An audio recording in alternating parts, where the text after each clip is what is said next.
I, Zoran Kwame Mamdani, Zohran Kwame Mamdani, পবিত্র কোরআন ছুঁয়ে শপথ নেওয়ার মধ্য দিয়ে ইতিহাস গড়েই নিউ ইয়র্কের মেয়র হিসেবে দায়িত্ব শুরু করেছেন জোহরান মামদানি। নতুন বছরের প্রথম দিন বৃহস্পতিবার সিটি হলের উন্মুক্ত প্রাঙ্গণে শপথ নেন ৩৪ বছর বয়সী এই রাজনীতিক। কাগজে কলমে তিনি নিউ ইয়র্ক শহরের প্রথম মুসলিম মেয়র এবং পবিত্র কোরআন ছুঁয়ে শপথ নেওয়া প্রথম মেয়র। শপথ গ্রহণের কয়েক ঘন্টার মধ্যেই সাবেক মেয়রের জারি করা ইসরায়েল সংক্রান্ত একটি নির্বাহী আদেশ বাতিল করে আলোচনার কেন্দ্রবিন্দুতে উঠে এসেছেন তিনি। গণতান্ত্রিক সমাজতন্ত্রী পরিচয়ে নির্বাচনে নেমে গত নভেম্বরে জয়ী হন মামদানি। অভিষেক ভাষণে তিনি স্পষ্ট করেই বলেন, আমি একজন গণতান্ত্রিক সমাজতন্ত্রী হিসেবে নির্বাচিত হয়েছি, এই পরিচয়েই শাসন করে যেতে চাই। তার ভাষায়, প্রশাসন সবসময় সফল নাও হতে পারে, তবে সাহসের কোনো অভাব থাকবে না।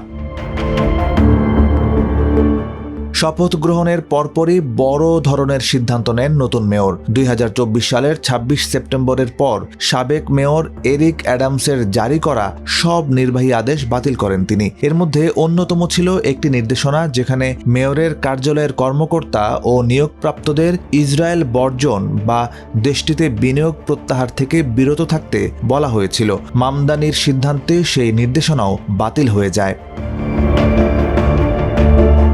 এই পদক্ষেপের পেছনে রাজনৈতিক ও আদর্শিক অবস্থানই মূল চালিকা শক্তি বলে মনে করছেন বিশ্লেষকরা। মামদানি নির্বাচনের সময় থেকেই মানবাধিকার, ফিলিস্তিন প্রশ্ন এবং রাষ্ট্রীয় নীতিতে নৈতিক অবস্থানের কথা বলে আসছিলেন। সাবেক মেয়রের ওই নির্দেশনাকে তিনি মতপ্রকাশের স্বাধীনতার পরিপন্থী বলেই দেখেছেন বলে ধারণা করা হচ্ছে।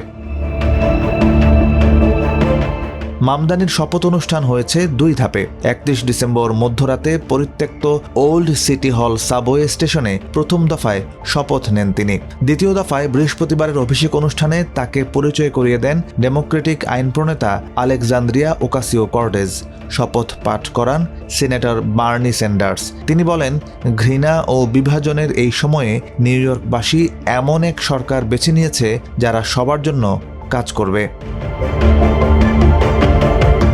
নতুন মেয়রের সামনে চ্যালেঞ্জও কম নয়। বিনামূল্যে বাস সেবা, শিশু পরিচর্যা এবং বাড়ি ভাড়া কমানোর মতো প্রতিশ্রুতি বাস্তবায়নে প্রয়োজন বিপুল অর্থ।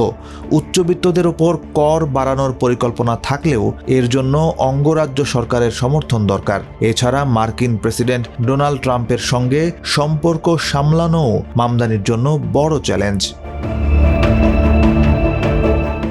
তবে শপথের দিনই ইসরায়েল সংক্রান্ত নির্বাহী আদেশ বাতিল করে মামদানি স্পষ্ট বার্তা দিয়েছেন, নতুন নিউ ইয়র্কে নীতিগত অবস্থান ও সাহসী সিদ্ধান্তই হবে তার শাসনের মূল ভিত্তি।